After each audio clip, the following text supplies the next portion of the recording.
Hello, hello, hello. Welcome back. Before we get started with the slides, which you should have ready to go as usual, because that's what I'm going to go through, um, your genetic engineering paper should be getting finished up. This is the last day before spring break, which I didn't even realize until this morning. So we won't be seeing each other all next week. Don't back because that would really stink if you didn't. Before we start with the lesson, Superintendent Leone sent out an email to everyone, and we're all required to talk about what's been going on before you guys head into spring break and the importance of things like social distancing and being safe, right? So we know that this is one heck of a pandemic. Hopefully, we never see anything like this again in our lives. I've never seen anything like this in my life. So it's a big thing. And I think we all probably know someone, whether it's a celebrity or whether it's someone in the family, hopefully not, or a friend of the family or something that's been affected by this. So, good morning. So, I have ex students that just 2 years ago, I have a student graduated 2 years ago, and his mom just passed away from it. I have a student, he's about 27 now, so he was about 12 years ago, I guess. And him and his fiance are both suffering from it, and they're not doing very well. I mean, I talk to him and I see him and online, of course, and he's struggling. It's a serious thing. It's not just for old people. Like I said, my ex student's 27 and he's dealing with this. So Superintendent Leon wanted us to get the message out that even though you're on spring break, I know it's kind of boring. I'm getting bored myself. Taking a walk with the dog around my block is one thing, but not coming in contact with anybody is very, very important. So social distancing, you guys know all about it. You guys know that if for some crazy reason you have to go to the store for food for your mom or with your mom or dad or whatever, make sure you're just taking every precaution, staying away from people and covering your face and your hands. It's so contagious, that you have to be very careful. And if you have a family member that's still going to work, because a lot of people are doing that, obviously, if you have a lot of people, have anyone in your family or living with you that's going to work and coming into the house, understand it. That's also a sticky situation. Make sure that they're washing their hands and reinforce that, and don't jump on them and hug them as soon as they walk in the door, kind of thing. Let them get out of their clothes and wash their hands and get safe. But the week off is going to be, even extra boring because you don't have schoolwork. So just play it safe. Just stay in. Just do your TikToks and text your friends and Zoom meetings with your friends and play video games and binge Netflix all week. Something. But stay safe. Anyway, let's move on to the lesson. You have the slides up. The lesson we are dealing with today is called "How Does Deforestation and Irrigation Impact Agriculture?" So we're going to talk a little bit about some of the factors of soil and how important soil is, and how deforestation and irrigation can impact the soil and therefore impact agriculture. All right. So slide 2 is just an agenda, which we always pass right through. You can look at that at your leisure. Slide 3 is also a review from past material. You may look at that at your leisure. And we are on the objectives, which is slide 4. And you will see that after this lesson, you should be able to identify the impacts of deforestation and irrigation on agriculture, which we will get to. Slide 5. So when I look at slide 5, I have to put it on present mode so it's large enough that I can read. So it takes a second to do that. So you are on slide 5.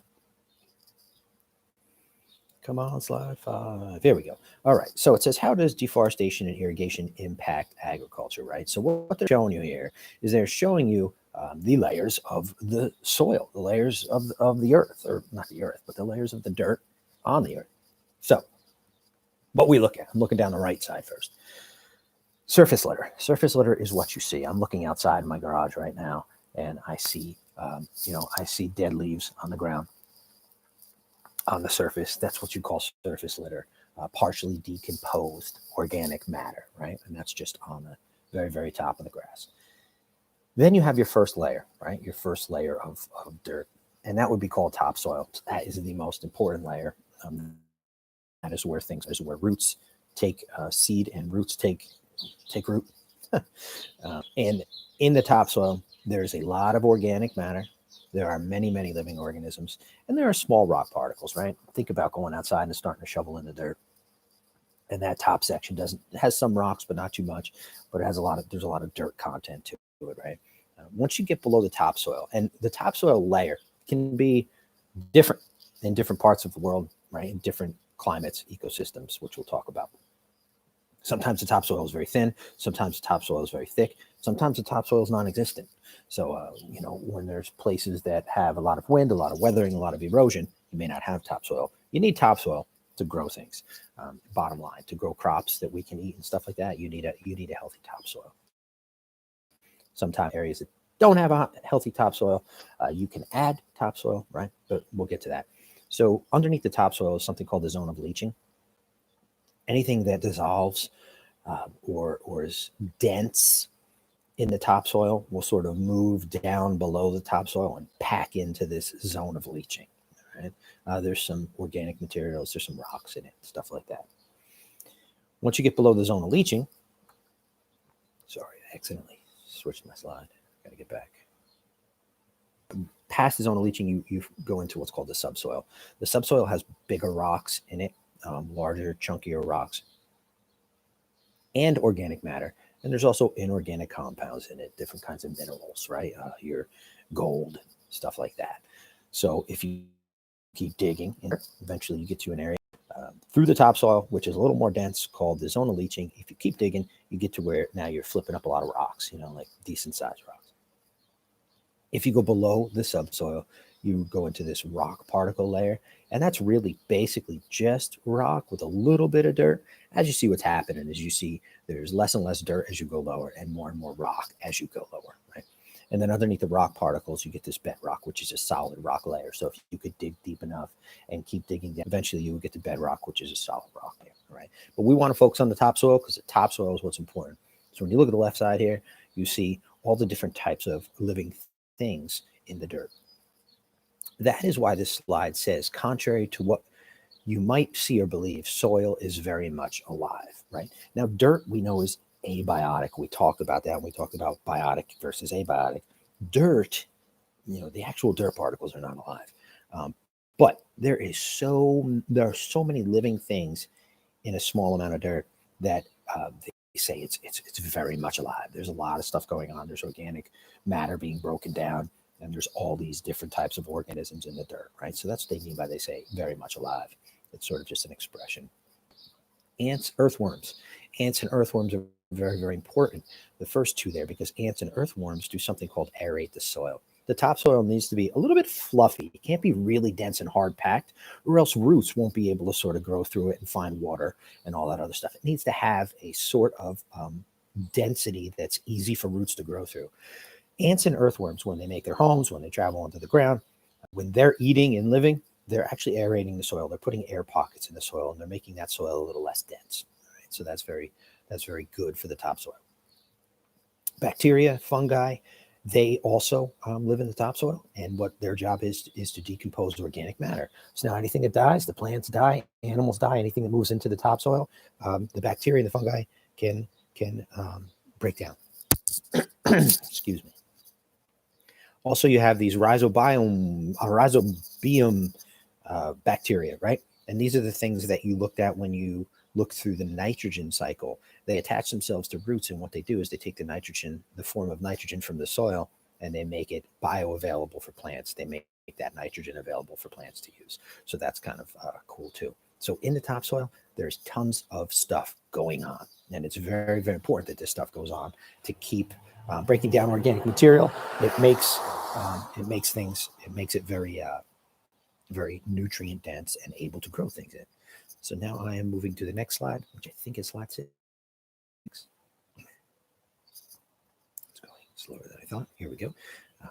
All right, so I'm on slide 6. If you open up slide 6 totally, sorry, I should have water outside. you have, it shows you what is living in certain areas. So now when you look at this, just to get an air, when you look at an American football field and you see that 100 yards and they're playing, imagine 75% of that. That is what an acre is, just so you have that in your head. A hectare is approximately 1.5 soccer fields in area. So have that in your head when we're talking about that. When you look down the left side at the number of organisms in average farm soil, it's mind-blowing. Insects, right? So if you look out over 1.5 soccer fields, on average, there are 23 million insects in that area alone. That's insane. Completely insane. If you add arthropods to that, the insects and arthropods, which are sort of beetles, little bugs, you end up with 725 million per hectare, per 1.5 soccer fields. 1.5 soccer fields is 725 million arthropods and insects on it. That's mind-blowing. You can't even understand that. This is even crazier. A gram, right? So now you're looking at bacteria. A gram is about, if you went into your drawer and you got a spoon and you took a spoon and you dug a little piece of dirt on it, that's about a gram, like about a teaspoon or a tablespoon. It's about a gram of dirt. If you take a gram of dirt on a spoon, there is on average 2.5 billion bacteria in that little gram of dirt. That's insane. If you take that same amount of dirt, there's on average 50,000 algae in that, which is interesting. Again, 1.5 soccer fields, earthworms, there's about 6 million earthworms on average in an area the size of 1.5 soccer fields. So point being, when you look out over land and dirt, you don't see anything moving, run around. You don't see anything, too much stuff. You might see a worm or an ant or something. But over that area, there are billions and billions and billions. Think about that with the bacteria. 2.5 billion per little tiny gram of dirt. Think about all the dirt. I mean, it's insane. It is absolutely amazing when you think about it. So bottom line is, soil takes a very long time to accumulate and establish itself. All right. So all of these animals, all of these living organisms, rather, are doing things to establish the dirt, are breaking things down, or adding nutrients to the soil. And this isn't a very fast process. This is a very slow process. It takes a great deal of time for topsoil to become fertile and able to grow stuff in. All right. I'm going to shrink the screen back down. And I'm going to move to the next slide. When it comes up, it's a little. All right. So now moving to slide 7. Slide 7 doesn't say much on it, but what it does say is that soil takes a great deal of time to accumulate itself, right? It also has some other information on it, which for some reason isn't showing up on screen right now. Okay, it says, therefore, care is often taken to ensure erosion doesn't remove it. So topsoil is very fragile. That's what you should be getting at. It takes a very long time for it to establish itself as nutrient rich and able to grow things in. We have to take great care not to erode it. So we have to take great care not to remove it. Now, we know erosion is natural. We know it can happen from wind, from rain, from water, and all that stuff. But we have to be careful not to cause erosion. Because if you remove that topsoil, really hard to grow anything worth it. So, all right, moving to slide 8. Slide 8 says, remember from a couple units ago when we talked about biomes and ecosystems. All biomes and ecosystems are different, and one of the variables that make them different from one another is their climate, right? How much water they get, rain, what their temperature is, pH of the soil and all that stuff. So there's a lot of different things about ecosystems which will affect the soil, right? If it's raining a lot, the soil is going to be one way. If it's windy, if it's dry, if it doesn't rain. So there's a lot of different factors going into what makes the soil in that area, right? So the second part of this is slash and burn, all right? There's this approach called slash and burn agriculture, which is often used in areas of the world where the nutrients in the soil aren't there, or they get used up too fast, or I'm thinking more along the lines of places like villages and things like that, and areas that are not super made up. This slash culture is, if you have dirt, if you have topsoil that isn't nutrient dense, that you can't grow anything in, and you need to grow food for your village or for your town or whatever, you can slash and burn areas of forest, which means you can cut down all the trees and clear cut a forest, deforestation. And when you cut all those trees down, you leave them in the area that you cut them down in, and you burn them. And when you burn them, that forms a huge pile of ash across the ground, right? Well, guess what? That ash is all organic matter. It's all dead organic matter. So it becomes a layer of soil that is very, very nutrient rich. So if you slash and burn and create this layer of ash, this nutrient rich layer, you can grow things that you couldn't grow before in that area. So for people that don't have a lot of nutrient rich soil that's always nutrient rich, they turn to this slash and burn agriculture, and it's effective, but it's horrible. It's deforestation. It's cutting down the trees. It's making huge parts of land unavailable for other things like trees, right? So sometimes the improper methods of shifting crop agriculture, of the shifting crops and the crop rotation, that causes problems too, right? And clear cutting, deforestation, slash and burn agriculture lead to something called desertification or desert, right? Desertification. So what that means is when farmers aren't rotating their crops properly, sometimes that land doesn't regenerate as fast as it should. So you have these big patches of land where you can't do anything on. And sometimes when you slash and burn, if you're cutting all this area, that after you use that ash layer up, you can't get more nutrients into that soil anymore. Think about it. If you clear cut a huge forest and you get that rock, you burn it all and you get that layer and you plant for a few years, now all of a sudden the nutrients are gone and you can't cut anything else down because it's already gone. So it's not the best idea for sustainable agriculture, for agriculture that you can keep doing. All right. So I'm going to move to slide 9. Slide 9. Okay, so we've talked about how fragile soil is. We have talked about the layers of the soil, the living things in the soil, right? How some people will clear cut, right? Slash and burn so they can create a nutrient-rich soil. We talked about how erosion can affect soil. So they're very, very, very sensitive, fragile, this topsoil that we need. Another thing that comes into play, obviously, is watering. You need proper moisture in soil for it to be available for plants and crops. So irrigation is what we do when you don't have enough moisture for the crops you're trying to grow. So when the water cycle doesn't do it for you, right, there's plenty of places where it rains enough and keeps the soil moist enough, and you can almost naturally do it without any type of irrigation, adding water to it. And you can grow the crops you're growing, depending on what crops and how much rainfall, right? But if you're trying to grow something that needs a certain amount of water and you're not getting it from the range, you're not getting it from the climate system and your ecosystem, then you have to bring water in. Then you have to irrigate, all right? Irrigation is simply either going to a river or to groundwater. We know groundwater, there's a lot of water under the ground in certain areas, right? And you can dig down and you can pipe down into that groundwater. That's like what wells are when you hear about people that have wells, right? And you can access that groundwater and you can pump it up and you can irrigate your crops.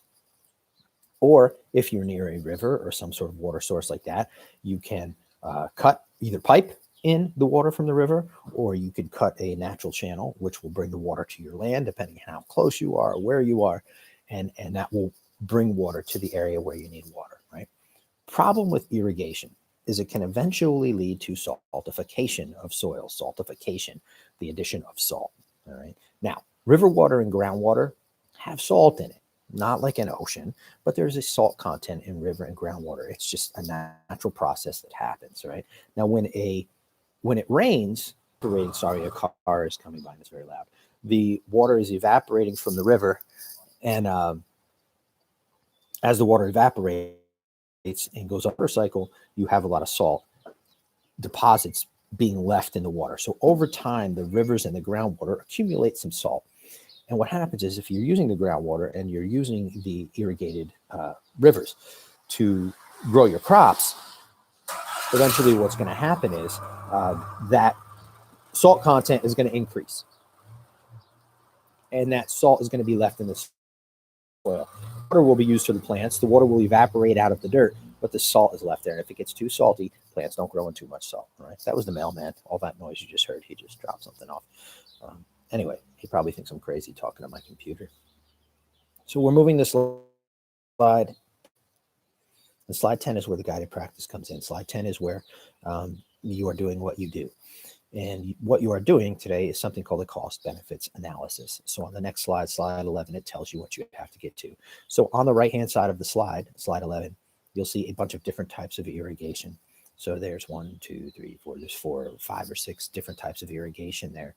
You are going to look through them, research them, find one that you find a lot of information on or something that strikes you as interesting. You're going to choose one of those types of irrigation.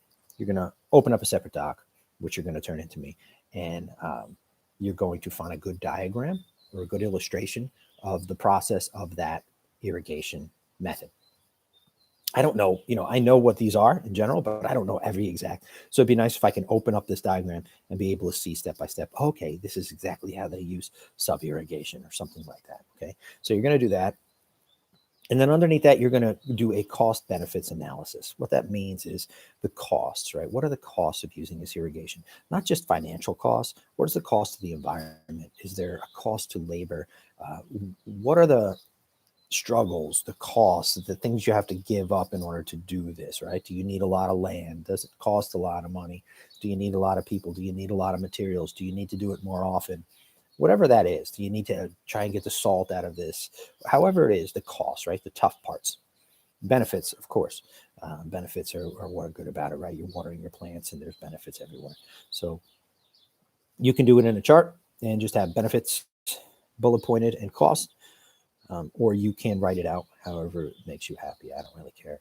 I don't know how many, how many costs and how many benefits. I don't know. There's no, there's no minimum maximum, but I want more. You should be able to come up with a few costs and a few benefits, not just one.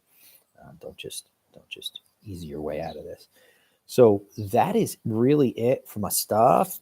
We won't see each other now until after spring break.